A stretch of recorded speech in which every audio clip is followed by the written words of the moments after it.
Yes, so good morning, everybody. We gotta hurry up because we're gonna have lunch afterwards, so you must be hungry.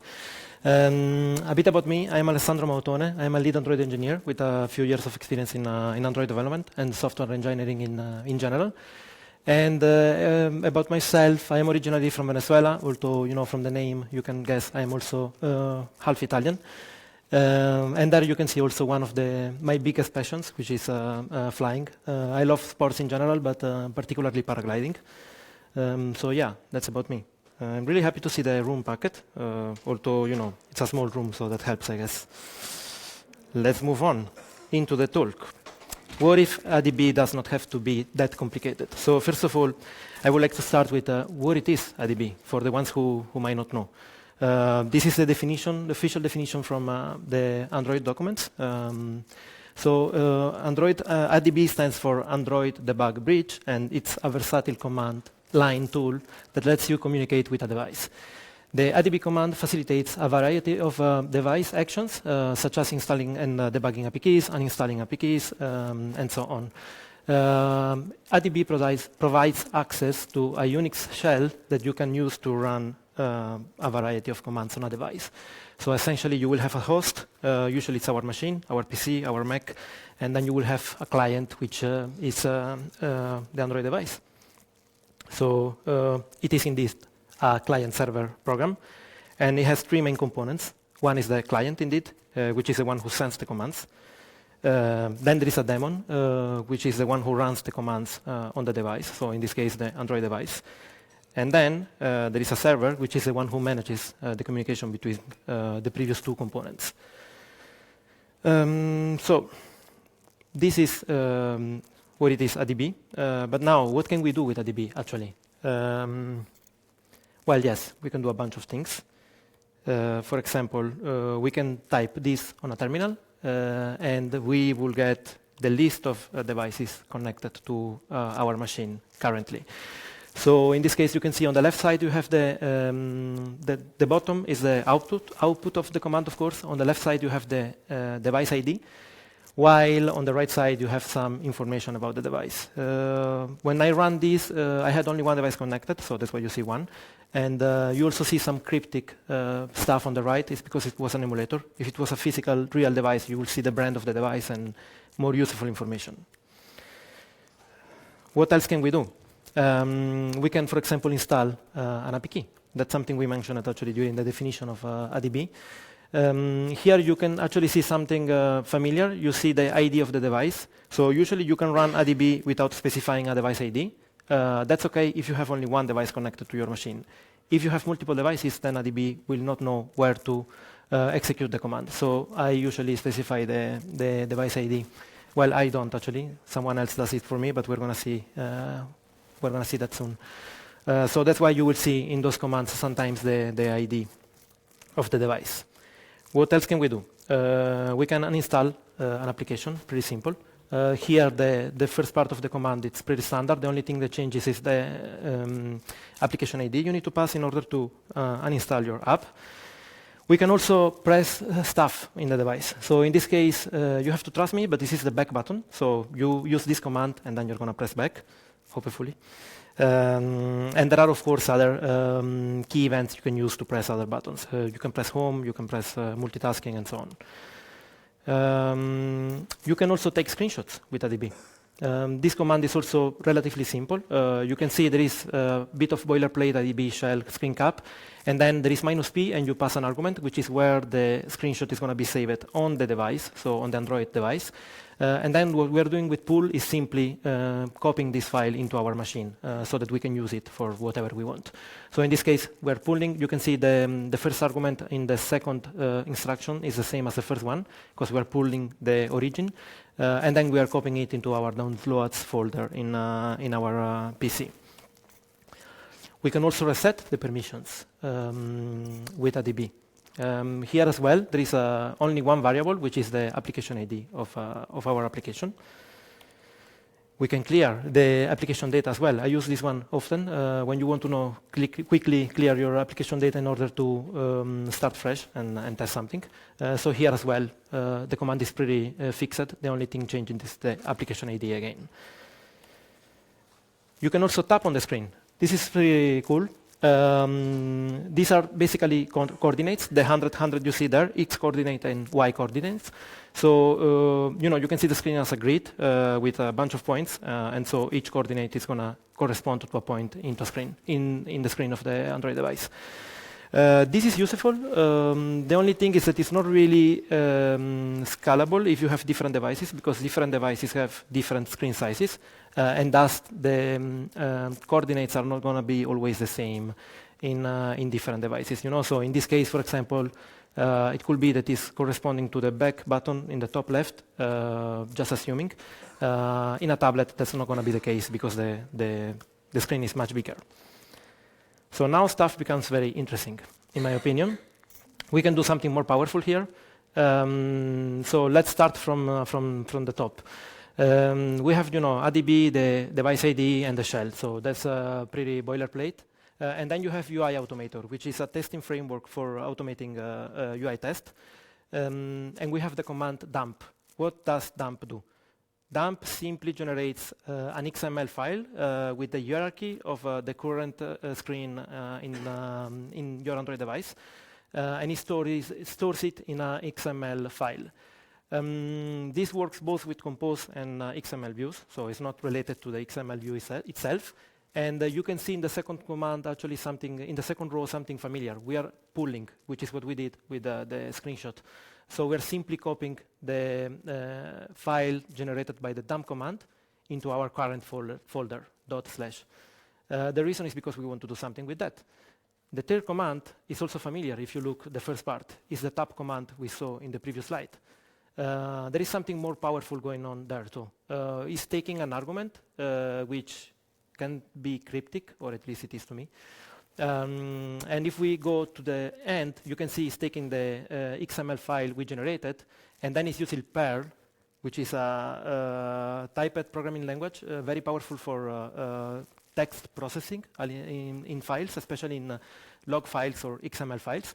And what we're doing is simply saying, well, simply, give me the coordinates of the view that has continue as a guest as text.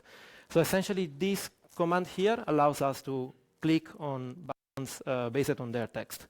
So this is way more powerful, in my opinion, than the previous one, because this one is kind of dynamic. Doesn't depend on the screen size. It's going to work on every device, hopefully. And so, yeah, this is pretty much it. Inside Perl, it's essentially just a regex that is looking for the information we need. So you can see that it's going to output essentially 2 coordinates. So this is literally the same command as before. The only thing changing is the argument. We can even do this for XML views, for the ones who still have XML views in their projects. So in this case, the command you can see is very similar, but the only difference is that we have a resource ID you can spot in the Perl string we are parsing, and we are giving the full ID of the view. So in XML usually you have an ID. In this case, OK button. It's the ID of the view, and then ADB is going to click on it. We work with Compose, hopefully nowadays, but this is also pretty powerful because sometimes buttons don't have text. You can imagine, buttons in the navigation bar, in the top bar, and so on. So usually they have an ID, and this is cool. Now we described only a few of the commands that are possible with ADB. There are many more, but I am already into this state. Like I don't remember half of the stuff I told you. For real, it's not, doesn't work for me. You can, of course, train. If you use this daily, you're probably going to remember a lot of things. I don't use those things daily enough to reach that level. And anyhow, it's just a lot of stuff. You can copy-paste around. That's going to work. I did that for a while, but then I get tired. And that's when I asked myself, what if we have a graphical user interface that can help, building those complex commands? This is actually what we do usually with our apps as well, or as software engineers with programs and everything. What if we can make ADB simple instead of having, to remember all those commands? And that's when I came up with something like this. The UI is horrible. I was not focusing on the UI, so let's focus on the functionality. You can tell I'm a software engineer. And so, yeah, indeed, simple ADB. The name is also pretty simple. And this is the home screen of what I came up with. I think it's easier to just demo something instead of explaining in this case. So we're going to go through this. We're going to do some stuff. So I'm launching the program now. Let's see. Takes usually a few seconds. And I also have a device here. And I also have an app running in it just for the sake of the demo. This is the app. So we're going to close it. And we are waiting for the program to execute. And here it is. Cool. Oh, usually the UI is slightly better. This is the mirroring. But anyhow, well, we have two buttons. We can create a new script and access the saved scripts. If we click here, we're going to see I have a bunch of script saved. Let's start with the create script and let's see what is this script about. Oh my God. Usually it's like in the screenshot, but anyhow, we have a few buttons here. They are pretty self-explanatory, I hope. So, you know, we have a trash button, it's going to delete the script. We have a duplicate button, you can duplicate the script. We have a run button, which is disabled right now, and then we have a save button. We also have a add step button, and we're going to see what is that in a second. And then we have a select device in a button. So if I click on this, I can see actually that there is one device in here, and it's because I have the emulator running. So this is the device we want to use for the demo. So clicking on it will enable the run button, and we can essentially run scripts on this device. A script in this project is nothing else than a bunch of ADB commands chained one after each other. And as I said, I wanted to do this. I'm scared now to see what is going to happen here. Okay, this is expected. So you can click on the next add step, and you're going to have a bunch of steps you can run on your device. So let's start pretty simple. We have the app installed, so I want to launch the app. It's asking me for the application ID, so I'm going to do this. Actually, it's my name first, and then this. And then it's asking me for the package name, which we can quickly copy paste. So actually the activity name, but fully qualified. So it's this plus this.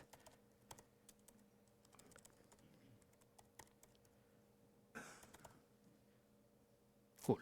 Add. Now we go back. Click and run should run the app. I already know it's not going to run, so we can try clicking on it. Nothing happens. And I know why. I have a debug version installed in my app, so we can click on the step we generated. We can see actually the command that generated. This is the way you start an application with ADB, and we can delete it because it's not useful for us. So we're going to do this again. Launch the app. As you can see, it remembers the application ID because hopefully it doesn't change much. Oh, there is even a typo here, so that's why, on top of missing the and then we do this. So hopefully now it should launch the app, and it is launching the app indeed. You can see it on the device. So yeah, now let's do something else. I want to start in a clean state because yes. We can clear the app data. Here it is, simple command. You can read. Application ID is already filled. That's it. Doesn't ask me anymore. I want to do this before launching the app too, because doing it afterwards doesn't really make sense. So I can keep drag and drop and change the order of the command, then run it again. And yes, now we see the login screen, so it means it did clear the application, so that's nice. Let's do something else as well. As you can see, we're building a script now, and we can automate stuff. So I want to tap on a view by text. This sounds familiar, right? There is a button there, continue as a guest. Then we do add, we go back, and it's going to add it as a last step. That's what we want, and we run again. So now it should clear the app, and then it should click on continue as a guest. And indeed, that happened. Now we are in the home screen, and we have the permission request for location. So I want to tap again on a view by text. and I'm going to say while using the app. Yeah, so we go here, then we go back, we run it again. So now it goes through the continue as a guest, and then hopefully, yeah, it accepted the permissions. So that's pretty cool. We can do even more. I promise it's the last one. Tap on view by text, and we're going to click on one of those suggestions on the bottom. Those are locations around the position of the device. So I cannot actually see in my screen. Stun the T-Rex. This is the mountain view position. They have weird stuff there. The T-Rex. So yeah, oops, we added the step. We can see there is a new step here, and we can run the device, the command again. Sometimes this happens. That's expected. I wanted to get there. Yeah, that's what I'm saying now. But you need to understand that ADB is not synchronous, doesn't wait for events. So in this case, what happened is that launching the app was too fast. So that's why ADB tried to click on the continue as a guest button while the screen was not there. This doesn't happen often. Here the connection is not that good, so that's probably why it happened. So usually I just rerun this again. Hopefully it works. Now it worked. But if it doesn't, we do have a workaround. And actually, you can see it here. So we accepted the permissions, and nothing else is going to happen. We were expecting to click on the start the T-Rex. This one is also expected, and it's because these locations are fetched, when you launch the app, so it's going to take a while. So ADB is not synchronous, doesn't wait for commands, but you have a simple step here that says, wait for X seconds. So let's put 3 just to be on the safe side, I hope. And we move this just slightly above the last command. So before we click on the location suggestions. So hopefully now we run the app. Now we went again, I think, into the continue as a guest issue. I guess the connection here is not that good. But here on the background, you can see all the stuff that is being executed by the command. So I know it's hard to read, but you can see, for example, the per command, and that is trying to click on the button we define it. So yeah, there are a bunch of commands in there that can be executed.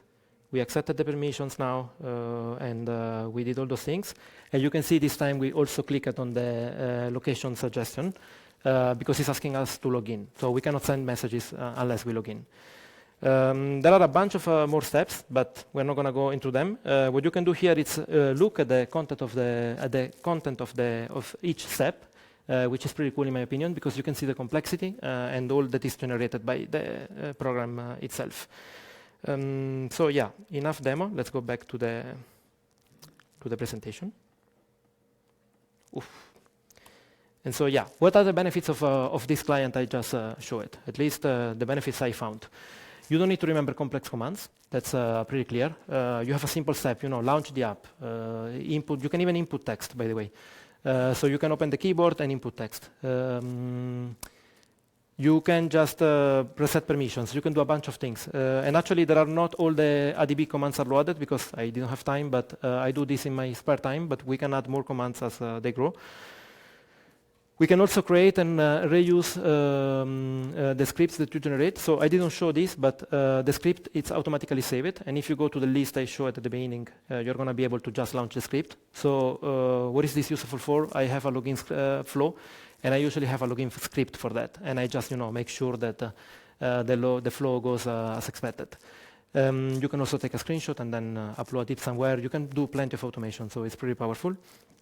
And then you can also run the same script on different devices, depending on how much,